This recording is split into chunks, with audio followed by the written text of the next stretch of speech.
اللهم صل على محمد وآل محمد المعجل الفرج صاحب العصر والزمان. هنا ثواب سيدي مولاي أبا عبد الله كل خميس. أنا مو بس المحرم السنة كلها أخدم أبا عبد الله، فهنا قلت خلي أسوي الهريسة برمضان سوينا ثواب سيدي مولاي أمير المؤمنين، وقلت خلي أعيده. فهنا خليت بدون تنقيع هاي الحبية غسلته، سبحان الله لأهل البيت يختلف، غسلته وخليت ملعقة استيل لأن هو بقوليات مثل الفاصوليا مثل غيره، وضفت شنو يقولون زبدة. الزبدة أي زبدة اللي أنتم تحبون استعملوا. أنا ضفت نصف قالب زبدة، استعملت علبة قشطة واحد، ودعت الله كوب سكر، كوب ونصف، يعني حسب الحلال أنتم تحبوه.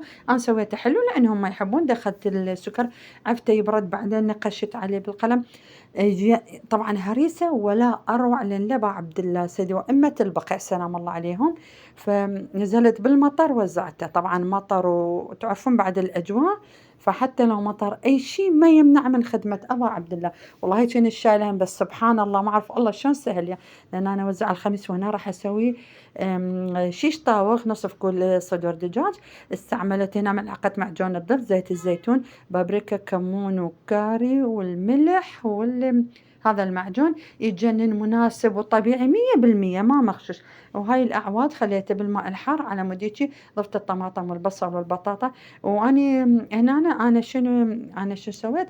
ضفت الماء والملح وسويت الرز البزل. ما أعرف أنا أولادي حبوا بهاي الطريقة، قالوا هيك سوينا بعد كل مرة. وهنا ضفت خبزة الصاج وصفيت الرز، أكيد رز جوكر اللي تجنن الطعمة ولا أروع من عنده.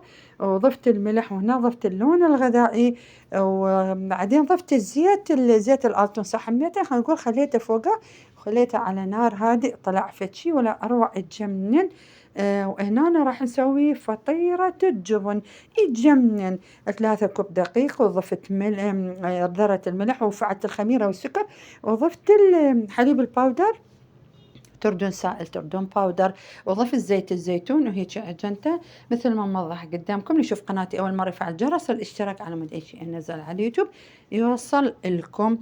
شو اسمه شنو أقول، هيك ظليت أعجن بيه، أشوف القوام ماله يجن، وخليته يتخمر. تعرفون إن الجو بارد ومطر وهيك أشياء، طبعا بغداد المطر سبحان الله ما شاء الله إن شاء الله خير.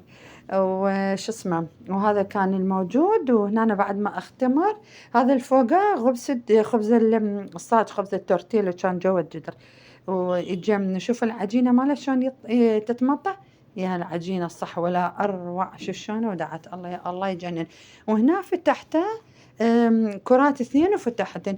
اي جبن انتو احشوا، فاني خليتها بهاي الجبن داخل ماله، وضفت جبنة الموزاريلا هو مخلوط، وضفت الثانية ملعقة بالقاشوغة، ملعقة قاشوغة هيك سويته هيك، يعني شكل عشوائي طبعا يتجنن. على وجه خليت جبنة الموزاريلا ودخلت الفرن. شوف الشكل ماله يتجنن. إن شاء الله يعجبكم. مشاهدة ممتعة، تحياتي لكم، حياتي باي.